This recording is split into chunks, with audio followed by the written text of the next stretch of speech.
Саламаттылык чубак устазыбыз бир эсе эскертип дагы, бир эсе баягы сураныч кылып дагы кайрылып өткөн жери бар. Мусулмандардын саламдашуусу, алик алуусу бул шариятыбызга шай ассаламу алейкум деген менен болот. Анткени саламатсызбы деген дагы жакшы ал жагдайды сурашуу, бирок ассаламу алейкум да сөзсүз ар бирине ыхласка, ыраатына жараша сооп алабыз да. Ошого акырын аста-секин үйрөнө беришибиз керек. Динибиздин жол жобосуна. Сурооңуз, менин жолдошумдун чет өлкөгө кеткенине декабрда 4 жыл болот. Кел десем сабыр кыл. Сабыр кылып тур дейт. Эмне кылышты билбей калдым. Сабырымда түгөп баратат, эмне кылам? 4 жылдын жүзү болуп сабыр кыл дегени менен сиз темирден бүткөн аял зат эмессиз. Темир жандуу эмессиз. Ар бир эркектин да аялдын да муктаждыгы болот, нафсы болот. Рахмат ушунча сабыр кылганыңызга. Эч качан оюңузга арам нерсе келбесин, арам нерсеге жүздөнбөңүз. Акыры жамандык менен бүтөт, Кудай сактасын. Бул маселеде күйөөңүзгө каралат маселе шариятта. Аял кишини никелеп алгандан кийин мындай өтө кыйналып кала тургандай, жаман жолго түртө тургандай абалга эркек негизи калтырбаш керек. Азырет Умар, Аллах таалам ыраазы болсун ал кишиден,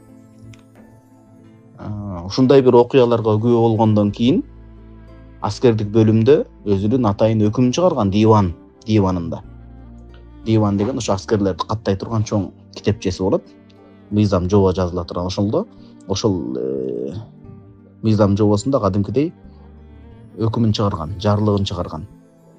Дин үчүн, диндин желегин желбиретиш үчүн, мекен үчүн дагы жортууларга чыга турган болсо да ар бир 4 айда келип ошол үй бүлөсүнүн акысын берип турсун деп.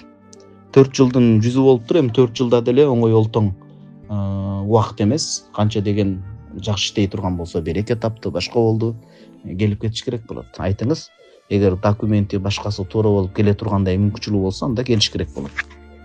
Анткени дүйнөнүн түбүнө эч ким жетпейт, бирок үй бүлөнү алгандан кийин үй бүлөнүн жоопкерчилигине жоопкер болот, жооп берип калат.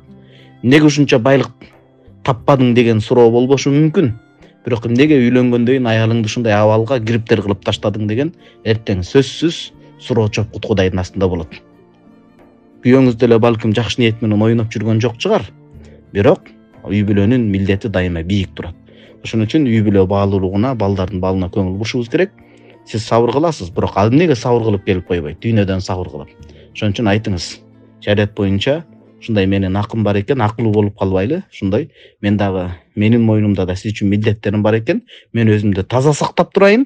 Сиз келип ошундай ал жагдайды алып, ата энеңиздин батасын алып, мени менен дагы маңдай теске отуруп кетиңиз деп айтышыңыз керек болот.